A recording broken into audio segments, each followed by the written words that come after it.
You mentioned a couple of things that you would do. You would help to make sure that it was secure. And you said that you would test it and a couple of other things. But what I'm thinking about is for people that have apps and software for their company, is there something that they kind of like don't know that they need?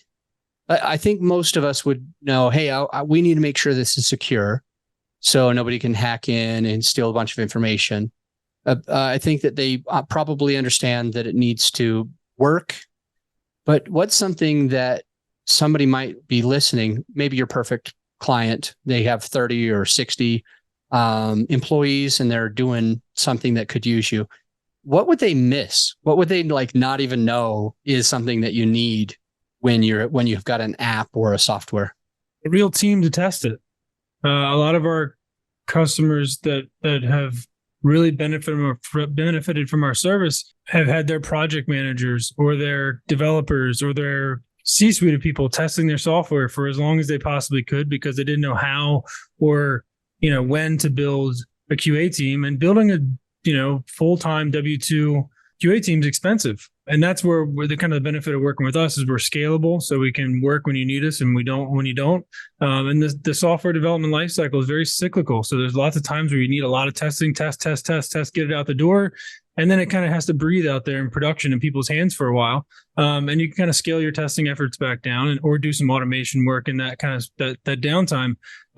So yeah, I would say one of the things that they really haven't known that we've been able to help them with is just how important it is and how much more valuable that time is for a developer to be sitting down writing code instead of trying to test his stuff or somebody else's stuff, or a project manager trying to test it real quick before it goes out the door.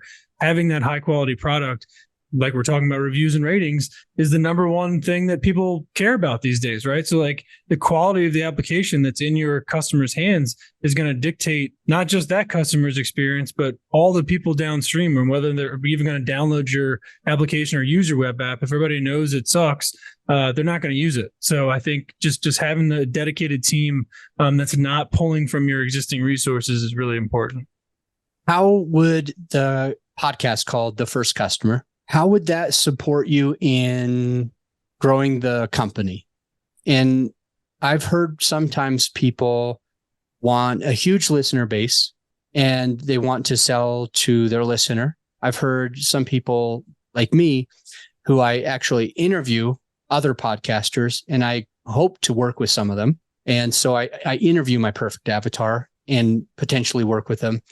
For you, what is the direction of the podcast? What does it serve? And is it partly to grow the business?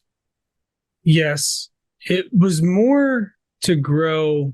First of all, somebody told me to do a podcast like a couple years ago. I said, that's the dumbest idea I've ever heard. I would never do a podcast. I have no idea. I don't know anything to talk about. It's just, I wouldn't be good at it. And now I love it very much.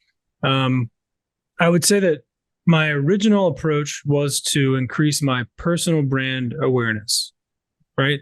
As me as a person, as what I do, getting in front of people, getting on other people's social media feeds, doing that sort of thing. As I've worked on the podcast and kind of worked through a lot of different guests and talked to a lot of different awesome people, and I really love all the people I've ever talked to, it just started to click like, okay, now this is how you can start to aim this at your avatar, like you were mentioning. And even if it's not the direct avatar for me, because I talk to founders, right? So I have a founder-based show. A lot of the time, the founder isn't necessarily the guy that has the problems with quality assurance, with the software testing, right? That's usually the CTO or the VP of engineering or somebody that's dealing with the code in the application. But if I come highly recommended from the founder of the company to the CTO, as somebody who can help solve their quality problems, that's a pretty damn good recommendation, right? I mean, it doesn't get much better of a referral than the CEO or founder of a company referring me to the CTO of a company. So that, I believe, is the path forward for the podcast, is to find those people and to talk to them, hear their story. I don't really see it as, a direct driver of business. I just see it as another channel, right? I see running a business to me is if you depend on one channel, you're destined to probably get kicked in the teeth at some point when that channel dries up. So having multiple channels is very important, and having a podcast is a strong one for us. And I think that it's just one of many that we're going to keep going with.